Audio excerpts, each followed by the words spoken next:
Hello darlings, welcome back to our channel. இன்னைக்கு நம்ம paneer tikka role எப்படி செய்யலாம்ன்றதை பார்த்துடலாம் வாங்க.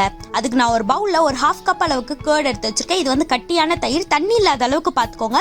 ஸோ இந்த கர்டில் ஒரு 1/4 டேபிள் ஸ்பூன் அளவுக்கு சால்ட் ஆட் பண்ணியிருக்கிறேன். அதுக்கப்புறமா ஒரு 1/2 டேபிள் ஸ்பூன் அளவுக்கு கரம் மசாலா ஆட் பண்ணிக்கேன். அதுக்கப்புறமா 1 டேபிள் ஸ்பூன் அளவுக்கு red chilli powder, pure red chilli powder, அதையும் ஆட் பண்ணியிருக்கலாம். உங்களோட காரத்துக்கு தக்கன கூட்டவோ குறைக்கவோ செஞ்சுக்கோங்க. அதுக்கப்புறமா ஒரு 1/4 டேபிள் ஸ்பூன் அளவுக்கு மஞ்சப்பொடி, டர்மரிக் பவுடர் வந்து ஆட் பண்ணியிருக்கேன். அது கூடவே ஒரு 100 கிராம் அளவுக்கு கிராம் ஃப்ளார், கடலை மாவு, அதையும் சேர்த்து ஆட் பண்ணிக்கலாம். இது கப்பில் பார்த்தீங்கன்னா மெஷர்மெண்ட் ஒரு 1/4 கப் அளவுக்கு வரும். ஸோ இதை எல்லாத்தையும் மிக்ஸ் பண்ணிக்கலாம் நல்லா. கர்டில் ஆல்ரெடி மாய்ஸ்சர் அந்த கண்டென்ட் இருக்கிறதுனால உங்களுக்கு வந்து தண்ணி தேவைப்படாது. சப்போஸ் உங்களுக்கு வேணும்னு ஃபீல் பண்ணிங்கன்னா லைட்டாக ஸ்ப்ரிங்கிள் பண்ணிக்கோங்க. இப்போ இது ரெடி பண்ணிக்கலாம். அண்ட் கூடவே நான் வந்து வெஜிடபிள்ஸ் எல்லாம் கட் பண்ணி வச்சுருக்கேன். பார்த்தீங்கன்னா ஒரு சின்ன சைஸ் கொடமிளகா, கேப்சிகமாக வந்து கியூப் சைஸில் கட் பண்ணி வச்சுருக்கேன். அண்ட் அனியன், ஒரு சின்ன ஆனியன் கட் பண்ணி வச்சுருக்கேன்.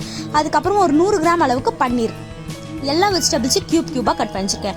பன்னீர் மட்டும் செய்கிறதுக்கு ஒரு 1/2 hour முன்னாடி ஃப்ரிட்ஜ்லேருந்து எடுத்து வச்சுட்டு ஸோ தட் அது நல்லா சாஃப்டாக இருக்கும். இப்போ இது எல்லாத்தையும் நம்ம செஞ்சு வச்சுருக்க பேட்டரில் போட்டு மிக்ஸ் பண்ணிக்கலாம்.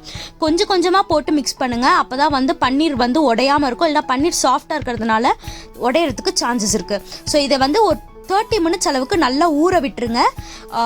ரூம் டெம்பரேச்சர்லேயே வச்சுருங்க. இப்போ நம்ம வந்து ஸ்கியூவர்ஸில் இதை வந்து இன்சர்ட் பண்ணிடலாம். ஸ்கியூவர்ஸ் வந்து இன்சர்ட் பண்ணுறதுக்கு முன்னாடி மாவில் நல்லா வெஜிடபிள்ஸ் எல்லாம் கோட் ஆயிருக்கான்னு பாருங்கள். இல்லைனா மாவு தனியாக வெஜிடபிள் தனியான்னு பிரிஞ்சு வந்துடும் நீங்கள் வந்து தவாவில் ஃப்ரை பண்ணும் போது. அண்ட் வந்து நீங்கள் வுடன் ஸ்கியூவர்ஸ் யூஸ் பண்ணுறதா இருந்தால் அதை நீங்கள் ஒரு 1/2 hour அளவுக்கு தண்ணியில் நல்லா சோக் பண்ணிவிட்டு அதுக்கப்புறமா யூஸ் பண்ணுங்கள். அப்போ தான் தவாவில் வந்து நீங்கள் ஃப்ரை பண்ணும்போது பேர்ன் ஆகாது. இல்லைனா பேர்ன் ஆகிறதுக்கு சான்சஸ் இருக்குது.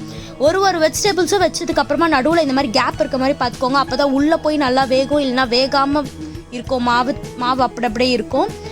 அண்ட் ஒரு ஸ்கியூவரில் 2 பேட்ச் அளவுக்கு மட்டும் போடுங்க. அதாவது 2 பன்னீர், 2 கேப்சிகம், 2 அனியன், அந்த மாதிரி வச்சுக்கோங்க. நிறைய வெஜிடபிள்ஸ் இருந்தால் வேகிறது கஷ்டமாக இருக்கும். ஸோ இந்த மாதிரி நான் வந்து இன்னொரு ஸ்கியூவர்ஸ்லேயும் நான் வந்து செட் பண்ணிக்க போகிறேன். ஸ்கியூவர்ஸ் இல்லாதவங்க அப்படியேவும் ஃப்ரை பண்ணிக்கலாம். ஸோ இப்போ நான் வந்து ஒரு பேனில் ஒரு 1/2 டேபிள் ஸ்பூன் அளவுக்கு பட்டர் ஆட் பண்ணிவிட்டு அதில் வந்து ஸ்கியூவர்ஸில் இருக்கிறதையும் வச்சுருக்கேன். அண்ட் கூடவே நான் வந்து தனியாக கொஞ்சம் இருந்துச்சு, அதையும் போட்டிருக்கேன். ஸ்கியூவர்ஸில் தான் போடணும்னு அவசியம் இல்லை. இந்த மாதிரி ஃப்ரை பண்ணாலும் டேஸ்ட்டில் எந்த டிஃப்ரென்ஸும் இருக்காது. பார்க்குறதுக்கு கொஞ்சம் அப்படைசிங்காக, நம்ம கடையிலலாம் பார்க்கும்போது டிக்கானாலே இப்படி தானே ஸ்கியூவர்ஸில் தான் இருக்கும். ஸோ அதனால தான் நானும் ஸ்கியூவர்ஸ்லேயே செஞ்சு காட்டியிருக்கேன். நீங்கள் அப்படியே தவாலையும் போட்டு ஃப்ரை பண்ணி சாப்பிடலாம். டேஸ்ட்டு எந்த டிஃப்ரென்ஸும் இருக்காது. ஸோ இந்த மாதிரி வந்து நம்ம ஒரு 3 minutes ஒருக்கா திருப்பி போட்டு ஃப்ரை பண்ணிக்கலாம். மீடியம் ஃப்ளேம்லேயே வைங்க. அப்போ தான் உள்ளே நல்லா வேகும். இல்லைனா வெளியில் மட்டும் நல்லா ரோஸ்ட் ஆகும், உள்ளே வந்து வேகாமல் இருக்கும். ஒரு 10 minutes கழித்து இது மாதிரி நீங்கள் ரோஸ்ட் பண்ணிங்கன்னா இப்படி தான் இருக்கும். பார்க்குறதுக்கு நல்லா வெந்திருக்கும். நீங்கள் ஃபாஸ்ட் ஃப்ளேமில் வச்சிங்கன்னா சீக்கிரமாக வெந்துடும், ஆனால் உள்ளே மாவு வேகாது.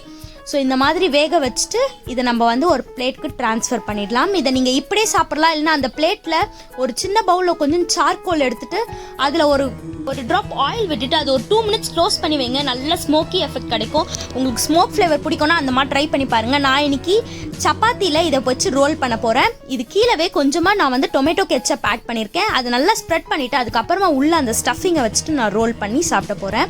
உங்களுக்கு வேணும்னா ஃப்ளேவர்ஸை வந்து மாற்றிக்கலாம். லைக் மயோனஸ் இதில் வந்து ஆட் பண்ணிக்கலாம், ஸ்ப்ரெட் அண்ட் வந்து மின்ட் சட்னி இது கூட ஆட் பண்ணிக்கலாம்.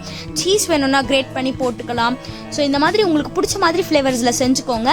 அண்ட் சப்பாத்தி நல்லா ரோல் பண்ணிவிட்டு ஒரு தடவை தவாவில் போட்டு டோஸ்ட் பண்ணி எடுத்துக்கோங்க. அப்போ தான் அது உள்ளே நல்லா ஃபிக்ஸ் ஆகி செட்டில் ஆகும். இல்லைனா வந்து ரோல் பிரிஞ்சு வந்துடும். இல்லைனா ஒரு டூத் பிக் வச்சு நடுவில் வந்து ஃபிக்ஸ் பண்ணிக்கோங்க.